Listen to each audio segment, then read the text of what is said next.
get to introduce a guy that I've known for almost 20 years now.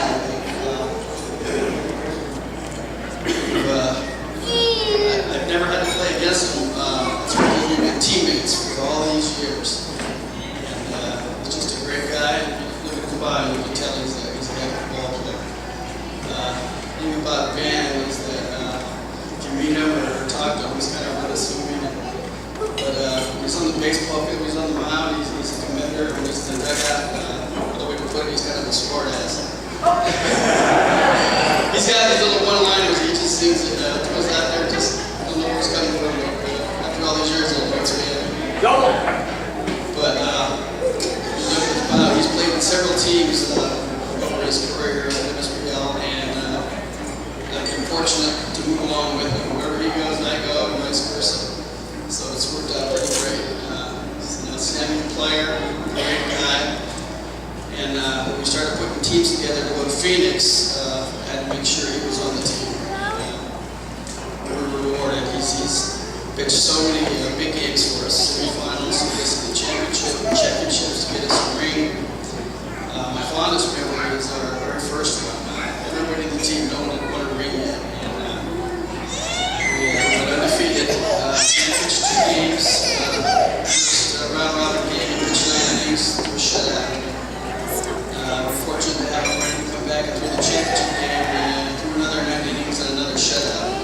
So needless to say, he was our MVP, and we were so happy to finally get a ring. The other good memory I have is we did win one father-son championship, and again, Gans and the Sons were a big part of that. And I'll never forget those things. So further ado, we bring up Mattison.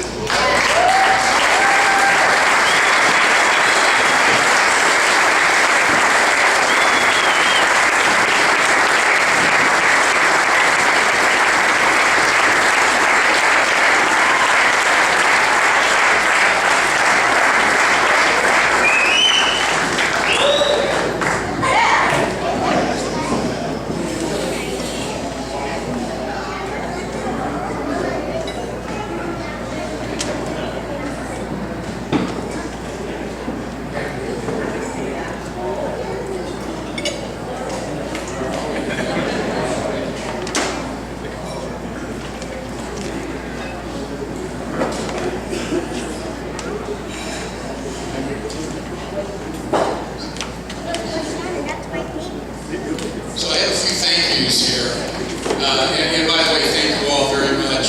And Kenny, by the way, you're the king of the one-liners. Let me tell you. I was just thinking about that the other day, that Kenny and I have known each other for almost 20 years. And I broke into the league in 1995, and I'll get into that in a minute. But what I would like to do is say some thank yous. And I'm going to need my glasses for this. Very well. 14 font, I can't read it. I do have some thank yous for the board. Thank you very much. The Hall of Fame Committee. It's just such an honor to be up here and speaking to all of you and to all my peers here. For my wife, supporting me while I'm off on important weekends, holiday weekends, playing baseball, and also sometimes for weeks on end in Phoenix playing in the World Series. So thank you. To my mother, who sat through all those Little League games at Loon Hill, and Steve Walsh and I were just talking about this, where in the evening you would smell the soup cooking over Campbell's soup, and the wind would sometimes blow through there and freeze you to death. So thank you, Mom, for sitting through that. Jim Barr, thank you. Thank you for sharing your time, your insights, and all the many stories that you've got to share as well. I really appreciate that. Kenny, again, probably not only one of the best managers in our league, but I would say in MSBL National, at least in the top 5, at least, probably number 1. He's always thinking, he's got tactics going on, he's always, I've never seen him less than 2 steps ahead of the opposition. Always. And to the following managers that I've had the pleasure to play for. Kenny, of course. Javier. The most hated man in baseball, Javier Campos. Walking around, Joe Soto.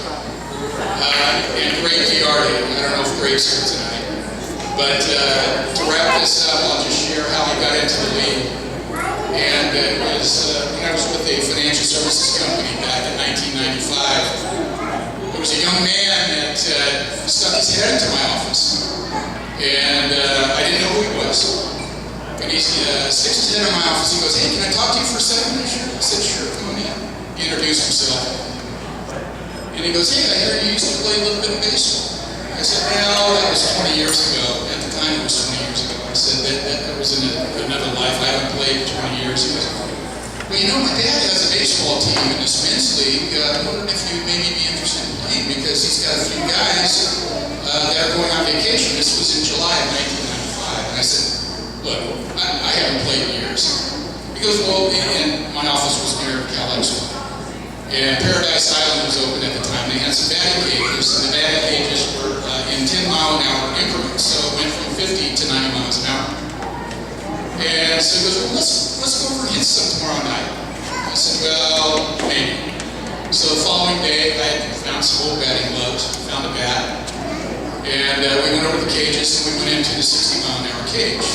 And they're swinging the bat, hitting the ball pretty well. He goes, "Well, let's go to the 70-mile-an-hour cage." I said, "Okay."